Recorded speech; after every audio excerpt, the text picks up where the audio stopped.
Okay guys, so this is gonna be like a super raw video. I'm in my hotel room in the Tropicana. I love it here. I I haven't been here since July, and we left on such sad terms, but the familiarity, like we left Liberia because we were sad, not the Tropicana. The Tropicana is fantastic. But it's just the familiarity of like living somewhere for 5 months is a long time, and then you come back and like some things are different, but some things are the same. Like the waitress that brought me my chicken wings for dinner, like she was like, "Oh, you're back. Are the children here?" And Risa, the manager that checked me in, was great. And then Samir, the owner, I saw him as well. Oh, there's a bug crawling on my screen. So tonight I'm in a small room, and then tomorrow I'm going over to a deluxe room. So the deluxe room will be a little bit more, but I need like a front porch and like a living area with a door to my bedroom so I can entertain guests and they're not uncomfortable with the bed. Not that, I'm sure they would make it work, but I just prefer to have a good entertaining space with kind of a bigger kitchen. So we have that worked out, but I'm going over there tomorrow because here at the Tropicana, you check out at midnight. Which I always saw check out at midnight on all the doors and stuff, and I thought it was a typo. I was like, oh, they probably just... But it really is midnight. So the people that are checking out of my room tonight. They're going to clean it and let me go over there tomorrow. So there's a fun fact. Had a great time. I met Harrison Harrison was waiting for me as I walked off at the gate. He walked me through security again. He liked the stickers on all my suitcases that made it, which was fun. He got to talk to him a little bit. So there was this huge, I'm going to put in a picture of the suitcases right here, and like Nelson and Harrison walking out, and then I'll tell you guys more.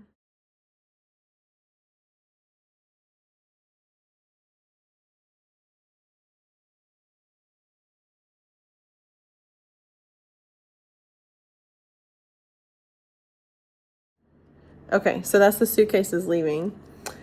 My kids did a fantastic job decorating the suitcases so they were easy to find on the conveyor belt. And that brought smiles and joy at every single time I had to deal with like an airport employee. So Harrison was all smiles. There was a lady on the conveyor belt in Liberia that was like laughing and pointing at the suitcase because she's like, there's the other one, because she saw the first one come off.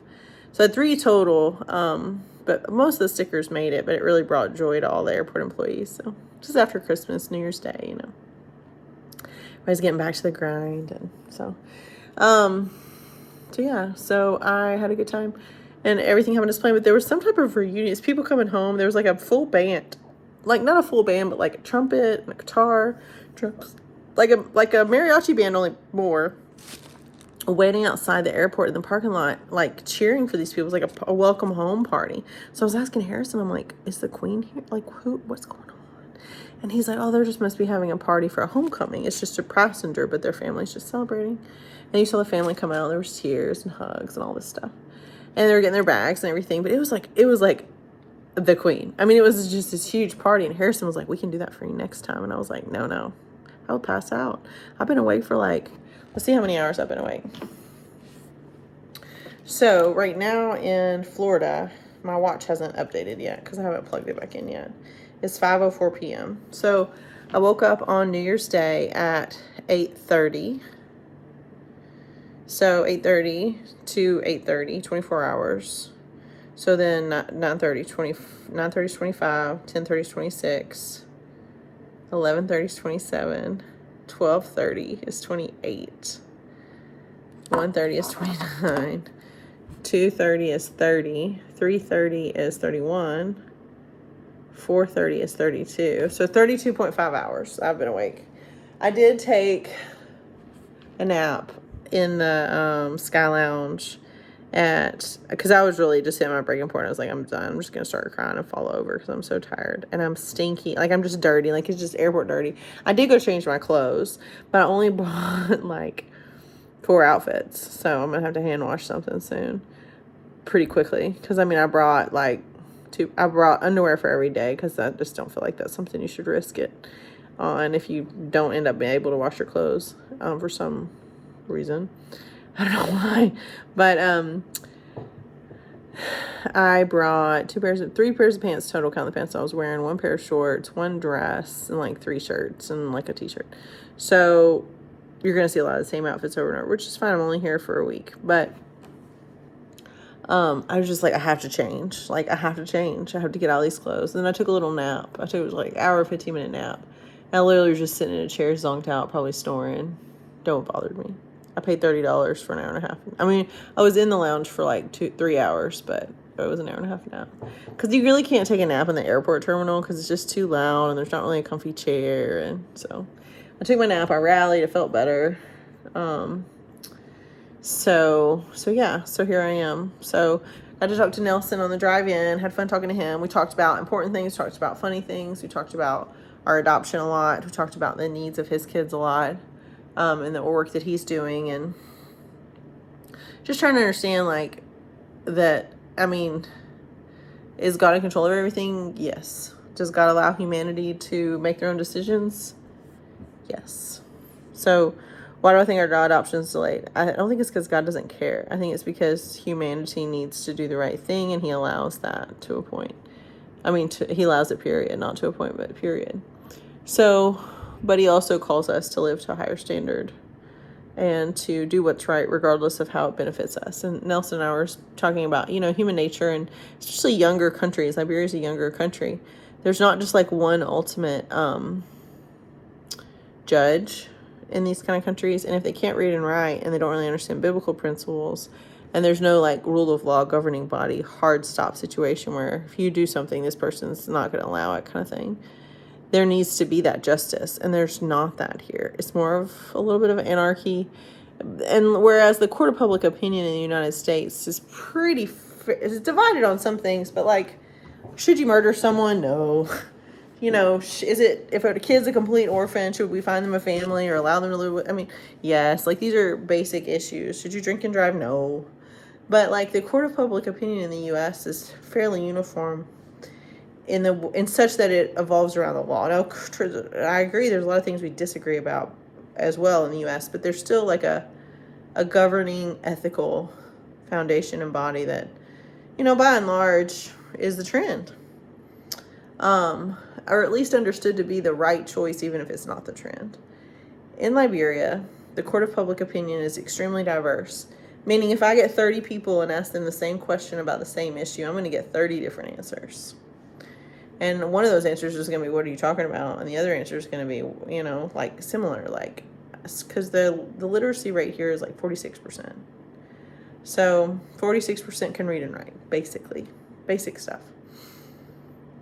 So that's a problem. So the lack of education, the lack of governing body, and the lack of rule of law accepted by the culture is missing here, which is why our adoption could go super smooth for many years without any quirks, any bumps, anything, because it just depended on who was in charge. It wasn't necessarily their ethics in terms of following the Liberian law. It was really more their personal ethics just playing itself out in our lives.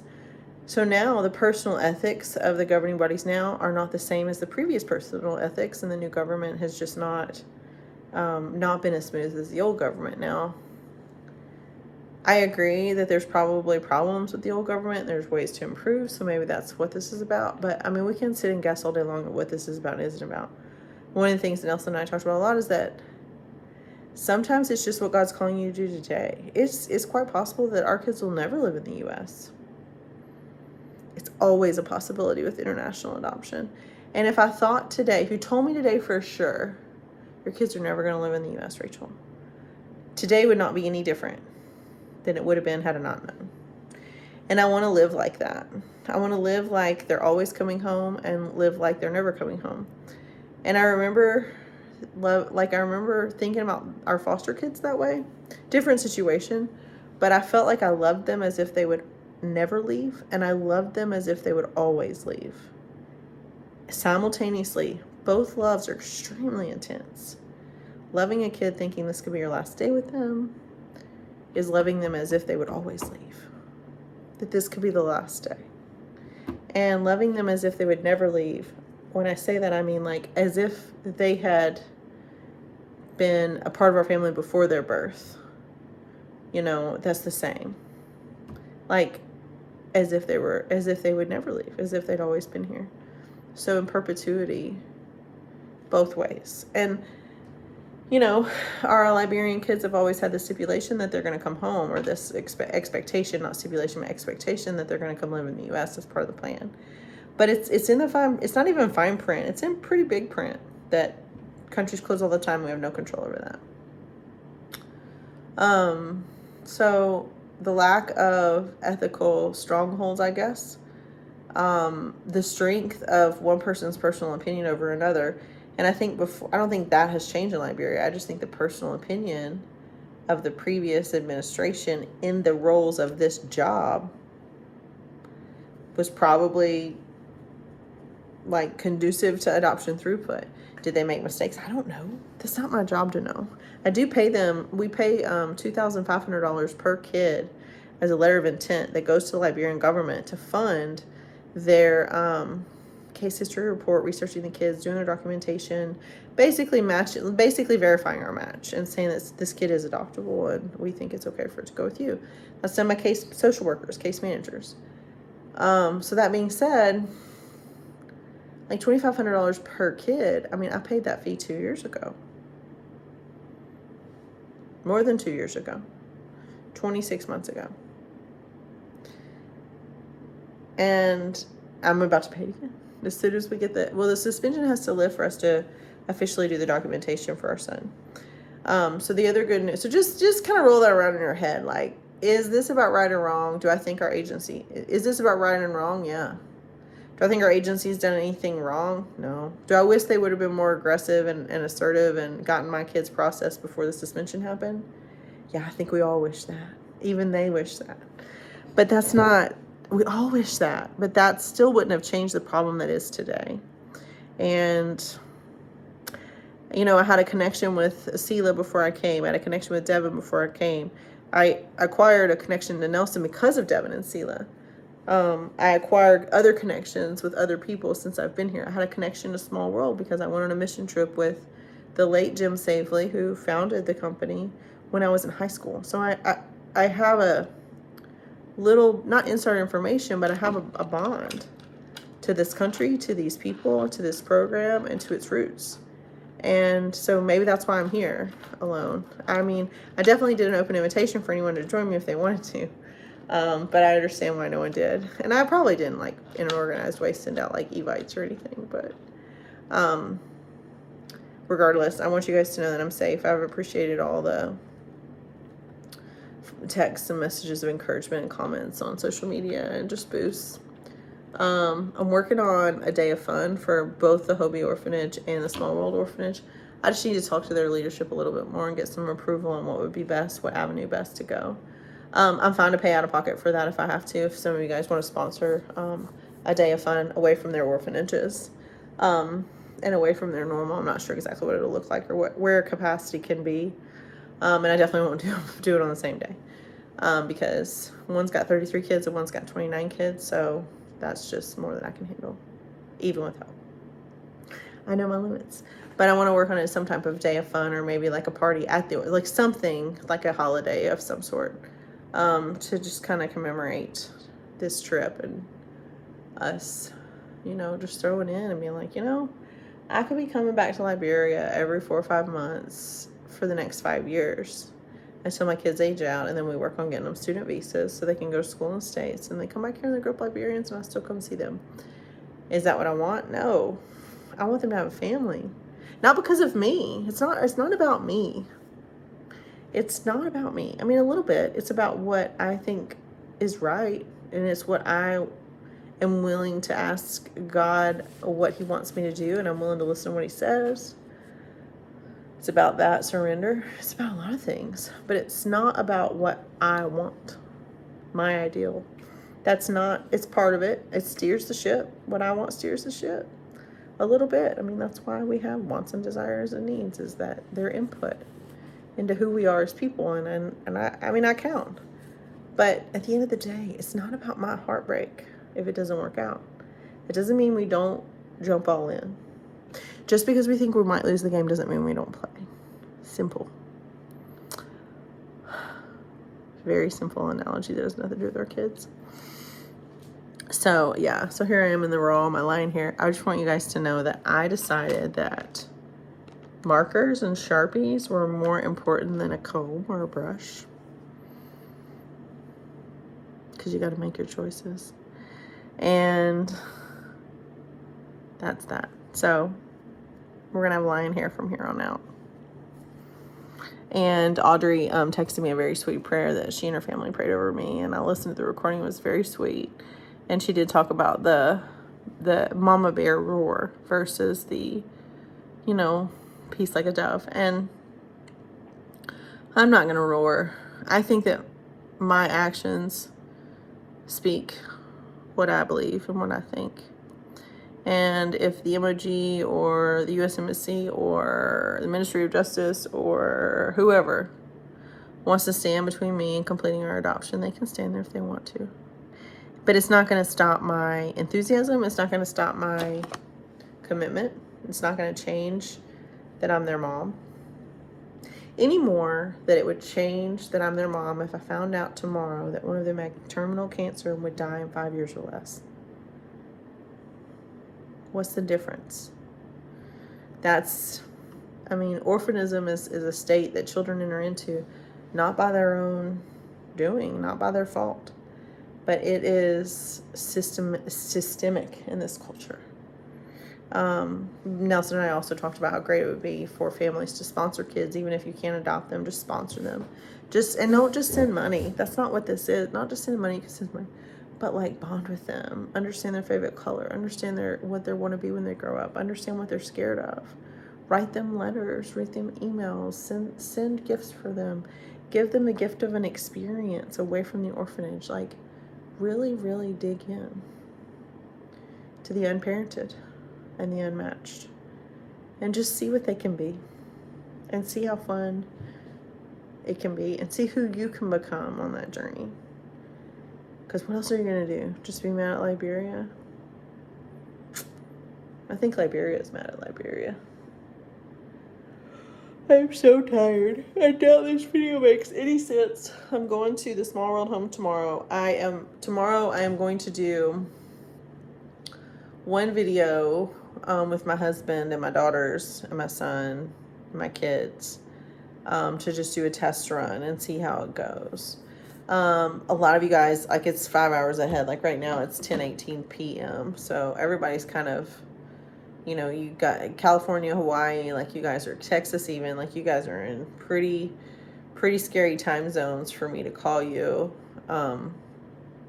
Even at 3 o'clock in the afternoon.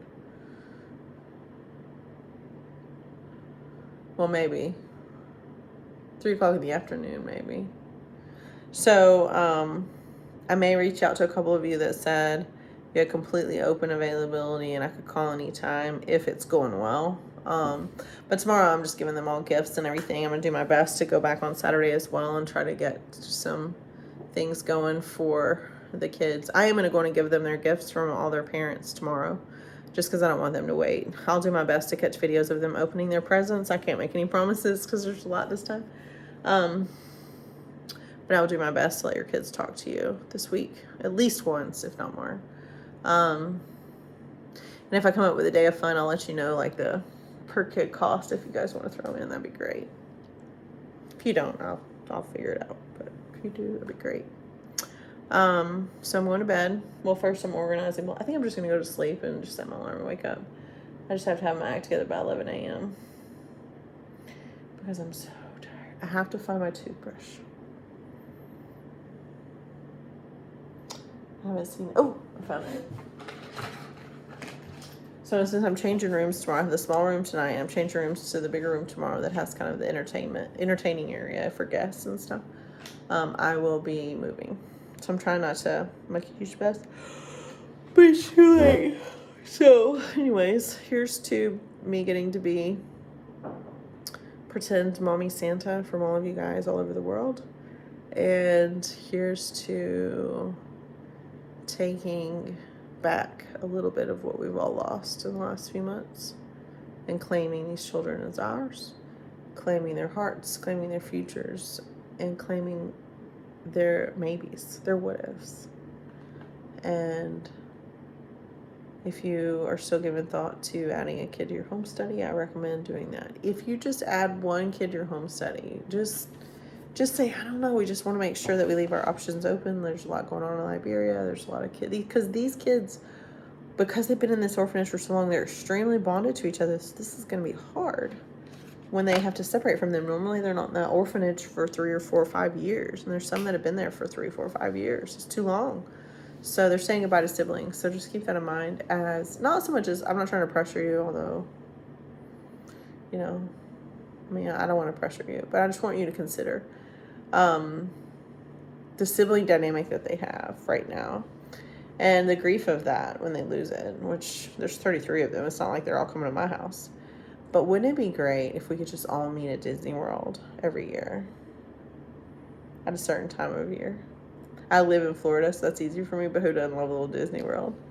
And just let these kids, like, what if it was just like a standing date every year? We all go at this certain time, and we go to Disney World for a day, and we let these kids reconnect to their days in the orphanage together. I think by doing that, we're going to raise some pretty strong, pretty important, pretty compassionate, and empathetic kids. But I want to dream about the future. Hesitant not to I mean, I don't want to, like, I don't have a lot of filtering, so I'm just going to tell you what I'm thinking. So I don't know what's going to happen with our adoption. I don't think anything's going to change on this trip. But I keep going back to our neighbor across the street is our pastor as well, and came over to the house, and he and his wife prayed for me and my trip. And, you know, it was just, he prayed, both prayers were great. His wife's prayer, his prayer, everybody's prayer was great. But he prayed for progress. And it's like the moment that he prayed for progress, I had just a calm peace. Like, oh, that's not that important kind of peace.